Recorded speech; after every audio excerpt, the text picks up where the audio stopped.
What is up, YouTube? It's PECS here with a video. This is my first YouTube video in a long time. Recently got a few programs for editing and recording, so I just really wanted to start making some montages and maybe some guides. So for this guide, I'm going to be showing you guys what the different playstyles for Havoc are, what some macros are, and then also some of the talents. So let's get into talents right now. While leveling as Havoc, you basically have to start your talent tree at 99, and you finally get your final talents at 110, which kind of sucks by leveling, but we don't care because we're already 110. So the first row, we have Fell Mastery, Fell Blade, and Blind Fury. Now, Fell Mastery before used to be a really good talent because Fell Blade was not in this row. Fell Mastery, as it says here, increases your Fell Rush damage by 30% and grants Fury charges. Now, this actually does a lot of damage. Even in RBGs and such like that, when there's a big group of people, I will be fell rushing into them, trying to get that damage out and putting some damage on the healers, the DPS that are just clumped up. That's how you get the big numbers. But unfortunately, Demon Hunters, as much as people think, our mobility is kind of bad when it comes to sticking with people, because we have to use our mobility to do damage at the same time. So for that reason, we're going to be going with Fell Blade. Now, Fell Blade causes you to charge to a target. And I don't have any fucking section to charge here, but it causes you to charge to a target that you have selected. It's only a short range charge, but the best thing about this ability is that it allows you to build more fury, as it says here. It grants you 30 fury, but also the fact that it resets. Your Demon's Blade, which we'll go into later on, and or your Demon's Bite, allows you to have a chance to reset this ability. So I'm going to target this bunny right here, and then use Fell Blade. So 15 yards, that's about this. I charge here, and then there, grants 30 Fury.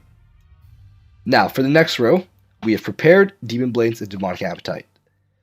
Now, for this one, unfortunately, if you do not like a playstyle that's kind of passive, that's a bit iffy for you. We're going to be going Demon's Blade. Now, Demonic Appetite is good for a certain build. I will talk about that later, but for the most part, go Demon's Blade. What this does is it takes away your Demon's Bite. We'll go back in here to show you Demon's Bite. It takes away your Demon's Bite, which is your spam ability, and replaces it with a passive. Now that passive builds Fury while it hits. It's auto attack damage. You basically become a warrior. Now, for the next build, for 102, we have Chaos Cleave, First Blood, and Bloodlet. World PvP, 100% Bloodlet First Blood does a lot of damage. It gets buffed up with this Blade Dancer's Grace, and then later on there's a few other talents. I know for PvE it's the go-to thing because of tier sets, but unfortunately in PvP this thing has been really gutted because there's been so many builds where Havoc Demon Hunters can just one-shot people with this ability. So we're going to be going Bloodlet. Now this thing is actually really good because it puts a dot on people, so it screws with rogues and feral druids who try to get that re-stealth. But it also does quite a bit of damage. 100%, this in RBGs will be near the top of your damage. And then arenas, this will still be that too, but when you get that big group of people and you can constantly put this on multiple targets, that's where it stacks up. Alright, so now for 104, we have Netherwalk, Desperate Instincts, and Soul Rending. So Netherwalk, I'll start this off. All these are good talents. There's nothing bad about any of these. But for Netherwalk, this is a really good ability for going against heavy caster cleaves, let's say in 3s, where you're going against, let's say, Affy and, I don't want to do Mage, but let's say Affy and Fire. Because you can just negate a giant Power Blast, or you can negate a big stack of Agony, or let's say you're going against a Warlock who's Destro, and he shoots a Chaos Bolt on you. That just immunes that whole thing. Your healers can catch up. Now, for Desperate Instincts, this is a really strong ability. Like, I use this most of the time. Like, even against a lot of casters. The reason is, it, first of all, buffs Blur. Now, instead of being 35% damage reduction, right here, you can see, it becomes 50%. And that's only on a minute cooldown. But what the really good thing about this is that this happens under 35% health. Now, a lot of people say, well, I didn't want to pop that. My healer could have saved me. But the thing about this is, Demon Hunters don't have any abilities, defensives, that we can use while stunned. So allowing this thing to happen while we're CC'd is really good. This is one of those abilities where you're like, oh shit, I'm about to die here. I don't have anything to pop because I can't. But luckily, Desperate Instinct kicks in, under 35% health, a rogue cheap shots you, that's okay. This thing under 35% is going to go off, and that might save you. Next, we have Soul Rending. Now, Soul Rending buffs your Metamorphosis to 100% leech. So, Metamorphosis alone, it grants you 30% leech. Oh, no, yeah, 30% leech without this, and then 100% with this. Now, the one thing is, though, in PvP, this gets reduced. I think we get maybe 45% in total if you go with this. Otherwise, we only get 15. So, this is still pretty good, but having these two, and if you trust your healer more, it's really a better choice. Next, Talent Row. Now, as much as many people say, like, oh, like, never use Fel Eruption, this is still a viable thing. I'll talk about it a little later. First of all, we have Momentum. Every time you Fel Rush and Vengeful Retreat, you get a stack of Momentum. Now, Momentum grants you 20% damage for, 4 seconds. And I'll do Vengeful Retreat here. This is a really good ability if you feel like you want to put that constant damage across all the time. The only problem with this is that you're using your escape abilities and your movement abilities to get to targets for the damage. This is what I was talking about, how like we don't have that much ability. As much as many people think about it, we use these abilities to do damage most of the time. And so that's why we go Fellblade. So, next we have Fel Eruption. Now, Fel Eruption hits like a truck if they're on stun DR. It does 100% more damage. But the thing is, I think it takes like three stuns to put them on stun DR. But in Temple of Kog'Maru, in RBGs, I will use this 99% of the time, because you can almost one-shot off Orb Carrier with this. When they have stacks, and you go in there, you pop Meta, you pop Fel Eruption, goodbye. You just got a free flag for your guys. So it does have its uses. Other than that, though, like having 20% more damage and 25% more damage is more worth it, I see. Okay, now we have Nemesis. Now, Nemesis was the go-to before they nerfed it. It does 25% damage for 1 minute, but that's not in PvP. See, in PvP, this drops down to 15 seconds, which, in all honesty, is not anything really terrible, but it's just, compared to constantly being able to have momentum almost up all the time, it's back and forth. This does 5% more damage, though, but the easy thing about this is, if you put this on a target, and then you just go ham on them, you don't have to do any Fel Rushes, you don't have to do any Vengeful Retreats, you already have that damage built on them. You just pop Meta, and you just go ham. Now, I really use this a lot because of the 2-minute cooldown, and then the 2-minute cooldown of Chaos Blades, and then the 2-minute cooldown of Demonic Origins. I'll talk about the different builds later. Next, we have Master of the Glaive. I'm not even just use this. This gives you your Throw Glaive slow. Otherwise, it's so hard to keep up with people. This gives you a second charge also, but the slow is what we really use this for. The only time I can suggest not using this is if you have Frost DK, because they can always put on a slow with their Chains of Ice, and I don't know if Howling Blast slows them, but they have Howling Blast too. And then when you do run with them, just use Unleash Power. Never use Demonic Reborn. It's just really such a lackluster ability. But for the most part, just use Master of the Glade. Next, we have 110. Again, all three of these are viable for different reasons. But first of all, Chaos Blades. This is a very strong burst ability. This is where it pairs up with Nemesis. You have Chaos Blades, Nemesis, and Meta going at the same time. You hit like a truck. Now, the thing about this is, as it says here, it increases my damage by 20%. Now, that's based on mastery. So, whatever my mastery is, it scales with that. But the problem is, in PvP, we have a set template for our abilities. So this only goes up between what our item level is. And that's not because you're stacking more mastery, that's just because your item level goes higher, so Chaos Blades gets higher. And then also your auto attacks do chaos damage, which is good, because that ignores armor. So against plate wearers, plate wearers, it ignores their armor because it's magical. Next we have Fel Barrage. Now Fel Barrage is another very strong ability, because this thing you can build up like 10 seconds later after you dump your charges, you can get all your charges. This is pretty much one of those abilities where in RBGs, I use this 100% of the time. A lot of people say, well, then you don't have your crazy burst. The thing is, Fel Barrage gives you more little burst more often. I normally pair up Fel Barrage with Momentum, but I'll talk about that later. So Fel Barrage, you get stacks, a max is 5, and you can build these up with your auto attacks and your abilities. They have a chance to give you another stack. And now once you have all these stacks, you will be able to use this. I'm going to go out here and find something to hit there we go. Good little hair back here. Him. So as I use this, and it does damage. Now this also hits a lot of targets in the way, so this is a very good ability because it's an AoE, it puts pressure out, and you build it up fast. Next ability, Demonic. On cooldown. So Demonic, every time you I-beam, you go into Metamorphosis for 8 seconds. Against certain comps, this can be a lifesaver. Not because of you get the one-shots, but because of the fact that you're in Metamorphosis the whole time. It allows you to heal more, it allows you to get those annihilations off, which do the big chunks of damage. So, I'll talk about, first of all, the Demonic build now that we're here. So for Demonic build in PvP, the time to use this is against dot-heavy comps. So you got Shadow Priest Affylock, that's the time to use it. But at the same time, there's no reason not to use these other two builds. It's mainly preference. I suggest, honestly, using the Chaos Blades or Fel Barrage, but this is a different playstyle and it is fun. So for Demonic, we are going to be going back to Demonic Appetite, because every time we consume a Soul Fragment, which Demonic Appetite gives us, it reduces the cooldown of our I-Beam. You have a trait here called Feast on the Souls. So every time you consume a Soul Fragment, it reduces the cooldown of I-Beam and Chaos Nova by 5 seconds. Using Chaos Strike reduces the cooldown, causing us to get more of those off. Next talent, Bloodlet. Still, I suggest using this. And then the next thing is Soul Rending. Now, Soul Rending is the time to use this with this build, because you're in Metamorphosis most of the time. So you can still use these other two, but I'd like to take advantage of the fact that I'm in meta 90% of the time, and so may as well have 45% of healing from the damage I do. Next, I still suggest Nemesis, because you're not really going to be moving much, you're just going to be I-beaming and then just chunking that person's health down. And then again with the Master of Glaive and then Demonic. So this is considered the Demonic PvP guild.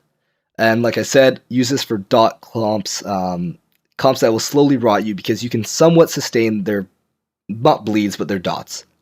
Next, again, we have the Chaos Blades build with Nemesis. So we go Demon Blade, Bloodlet, Desperate Instincts, Nemesis, and Chaos Blades. This is the standard build. I use this for 90% of the games I play. It allows you to get that 2-minute burst, and it's so fun just watching you just tell your healer, just CC them, because I'm going to go one-shot their whoever your target is. Another thing is, though, I see some people using momentum with this. Again, like I said, is the fact is that it feels clunkier playing momentum with Chaos Blades, because the 2-minute cooldown lining up with everything is just too perfect. So, but for momentum, we run Fel Barrage. So because we have Fel Barrage all the time, pretty much, use this after 3 charges also. Like, save up to at least 3, 5 if perfect, but use this at 3 charges plus. But what you do with this, you momentum, get your momentum buff, and then you use Fel Barrage. And pretty much as you get Fel Barrage, you just do a quick little Vengeful Retreat, Fel Rush, and then you use Fel Barrage, and that will do the little bit of damage, but plus 20%. So you want to time those two together. Next, let's go to Honor Talents. Okay, so for our talents, we have our Trinket row at the first point. Adapt, Relentless, and Gladiator's Medallion. I prefer to use Glad's Medallion, mainly because I like to control my Trinket. I like to use it if I need to, or if I know I'm going to get killed, or if I know I'm going to die, I like to have that control. Adapt is really good. The only problem is that if you're going against a rogue, he can sap you and proc your Adapt, or if you get that little poly that you could have easily dodged, and it just adapts, and now you don't have a trinket for when you're bursting, you have a trinket for when you're needed. That's on mid cooldown though, so it's pretty good. Relentless reduces all cooldown by 20%. It's a passive. It's a good talent, but again, Glad's Medallion just feels way better. Next, Hardy, we have the defensive tree. So Hardiness, Reinforced Armor, and Sparring. Now, this ability, do not really use this. The amount of time that you're going to be over 80% is very rare, and the damage reduction is not really that crazy compared to both of these two. Reinforced Armor increases your HP by 10%, and so that gives you a big chunk of HP in PvP. So use this against any person that does not do physical damage. And by physical damage, I mean just auto attacks. Like Warrior and Monk are really the two teams that use Sparring. Sparring reduces physical melee attacks, Physical melee attacks have a 20% chance to be blunted, dealing 50% reduced damage. This is very strong against Warriors and Monks, and also BM Hunters, because the majority of their damage is from their pets. So I use those against those 3 classes, otherwise I just go Reinforced Armor. Next, we have Solitude, Glimpse, and Cover Darkness. Solitude is very strong if you're not going to be around your other teammates, because it increases your damage by 15% and your attack speed, which is really nice for Demon's Blade. Having that attack speed, allowing your auto attacks to give you more shadow damage and also more fury is mint. Only problem is that Demon Hunters in general, like, Darkness without this is kind of a lackluster CD. Having 20% chance, as we see here, go into it, Darkness, 20% chance to dodge abilities. That's RNG. You better hope that you dodge there. Otherwise, this buffs it by another 50%, making it 70. That point, if you get hit, that luck is not on your side. So I really prefer having Darkness here, because it's pretty much a bubble. On 3-minute cooldown, it's a bubble. Solitude's good if you're at the low MR bracket where you like know that your teammates are going to be fine and stuff like that. But the moment that you know that, like, oh shit, this game could turn suddenly, Darkness is a great CD because it affects everyone on your team. They jump in there, they don't have to pop their own defensives, and then you can just refix whatever's wrong for a few seconds while it's up. Now, Glimpse is another good ability. Every time you Vengeful Retreat, you get Blur for a few seconds, which does stack with Desperate Instincts, causing it to be 50%. On teams that you know you're going to get trained constantly, so that you're the main target, I suggest using this, because the amount of time that you're reducing damage by 50% is quite a bit, so it adds up in the end compared to having that Darkness. But majority of the time, again, let's go Darkness. Next, we have the Magic Tree. So we have Undying Hatred, which every time you get hit by a magical effect, you gain 10 Fury. This gives you so much Fury. Like, you don't understand how much this, like, every dot tick, everything, like, it's beautiful. This is the main thing to go to. Otherwise, we have Reverse Magic. Now, this is good against mages and hunters and paladins. The reason I say that is because you can reflect a poly, reflect a Hajj, and then reflect an Ice Trap. That's only if the BM or if the hunter's specting the Ice Trap, or if he's not specting it. I do not know. But you go to your healer, you go to your teammate, and this, you can't use it on yourself, but you can use it on your teammates. And so when they're immune, use that. But if you're rooted, go ahead and use this. Only problem is if you can't control your character, you cannot use Reverse Magic. Next, we have Eye of Lortherus. Now, again, another strong ability. This really adds up if someone does not see this debuff on them. What happens is every time the enemy casts a harmful spell, they take away 6% of their HP. It's a basic, strong ability. If you're in the super rat leagues, this is perfect, because people most of the time do not notice this, healers don't dispel it, and then you just add up damage, and this adds up a lot. If they cast 6 times, 36% of their HP is gone, right there. So, and that's just from you putting a passive ability on them, that they don't notice. But in reality, majority of people notice this on them, and they're like, why am I losing health for nothing? And it's like, oh, hey, I got a debuff right here. Oh, stop casting for 6 seconds. There we go. 45-second cooldown wasted. At the same time, though, this can be used as a defensive. Let's say someone's popping a burst, and you just pop Eye on them.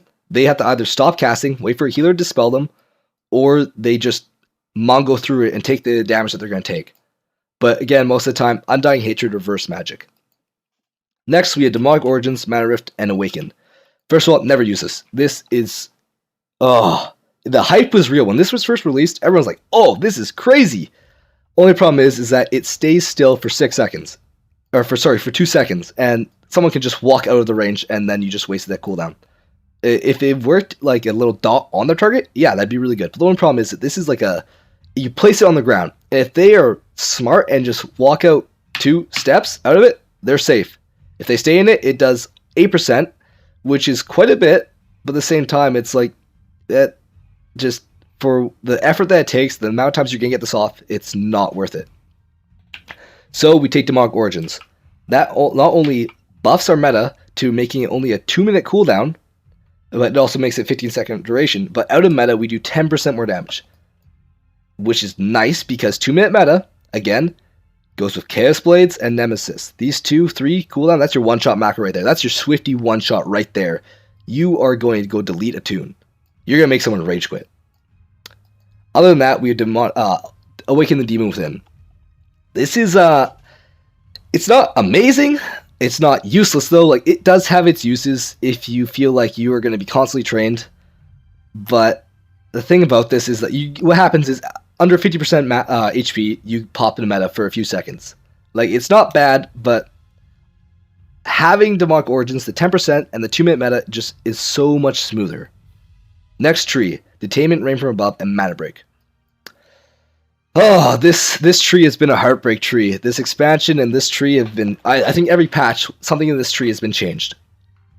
Now, Detainment in the first season, this was the go-to, because otherwise you could not use Imprison on anyone other than demons. So you had to go Detainment if you wanted to CC. Now it's changed because Imprison you can use on humanoids. So what Detainment is now, it's a clone. This makes your Detainment a 45-second cooldown, and the target cannot get healed in it, they cannot do damage in it, and damage does not break it, but they have to trick in it. And it increases the duration by another second. So what is it? Here we go. Detainment duration. Oh, great, because we're not on PvP. I think it's 6 seconds to 7 seconds. I might be wrong on that, but it's something around there. So what you do is you detain, and then you just quickly throw a clone on. This DRs with sap, or not sap, what's it called? Monk Paralysis. So those two will DR, but this is... So if you're running a monk, don't run this unless you can tell your monk to CC the other target. Next, we have Rain from Above. This ability is so fun. It is really, really cool, because there's nothing more satisfying than seeing two demon hunters in the air just throwing their own little air fight. So what this does is it breaks all roots. Currently in this patch, it has a glitch sometimes not to break roots.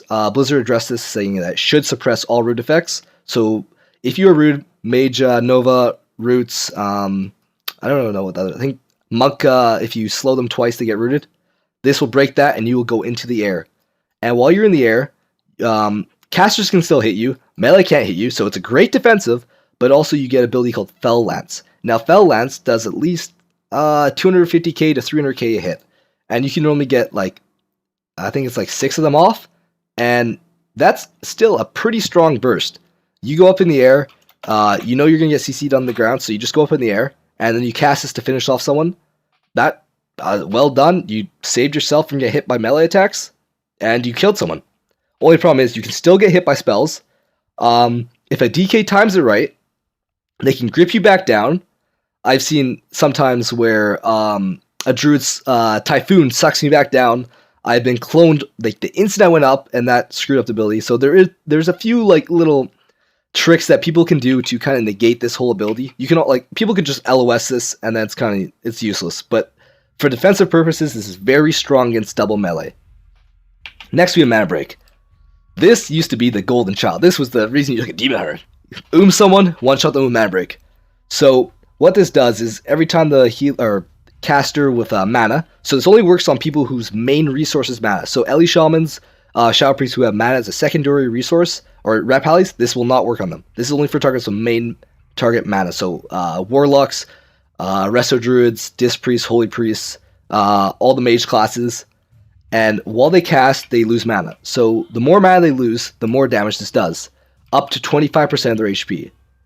So it can be good if you know you're going to get that execute. But other than that, like, Rain from Above and Detainment is just those two have way more uses, I feel. Alright. So that's for that. I'm going to show you guys some macros. So, basic macros for Demon Hunters are obviously focus macros and then arena macros. I use arena macros. So we go here to macros. I have arena target 1 for Imprison, 2, that's 1, that's 2, and that's 3. This is my stopcast macro for Imprison. So what I do is, let's say you're in the middle of I-beam cast, and you use Imprison. What this does is it stops your I-beam cast, and it imprisons them instantly. So you don't have to hit escape, or you don't have to I just hit escape or stop cancel your I-beam, and you can imprison the target. I use this for every CC I have in the game. So let's say it's for darkness even. Stop cast, darkness. Make sure you have those for all your abilities, that you're not like casting something and you screw up your defensive or you screw up your CC because you're in the middle of a cast. So we have a show tooltip Imprison, and then cast at arena 1. So you have your arena frames 1, 2, and 3. So first one here is 1, second one's 2, third one is 3. So this will target the number 1, so the top one. Number 2 targets the middle one. Number 3 targets the last one. Next, we have our interrupts. So this is the stopcast again for interrupt. I have that here on R, but then I also have my arena target interrupts. So this is for my arena number 2, and then here's 1, and here's 3. So same thing. See this guy casting, boom, interrupt. See this guy casting, boom, interrupt. Now I can do that while having him as a focus target. So let's do set focus here. Let's do Frostwolf. Now this is considered your focus target. You can do. There's other macros that you can do, which do at target focus, and they'll interrupt that target. I used to use those, but recently I swapped over to the arena target macros because having to constantly switch your focus to watch someone to hope they're going to cast is just, it's really iffy. You have so much of a better reaction time seeing, oh, top guy's casting poly. Okay, I'm going to use Alt 6 to interrupt him. Oh, and oh, look at this, third guy. Again, Alt 4, interrupt him. Instead of just watching your focus target, and you have to constantly switch those. But I do have a macro. Let me go back here to macros. Here we go, target the focus number 1, 2, and 3. That way, I can constantly switch my focus target just to see what they're doing. It's main thing, and just so I know if they're casting. It's kind of a bigger photo. So let's say there's a mage or a healer that I really want to pay attention to while I'm attacking someone else. I'll still have them a focus, even though I can see them casting here, but it's just so much more in my face if they're also right here. So that's why I have those focus macros.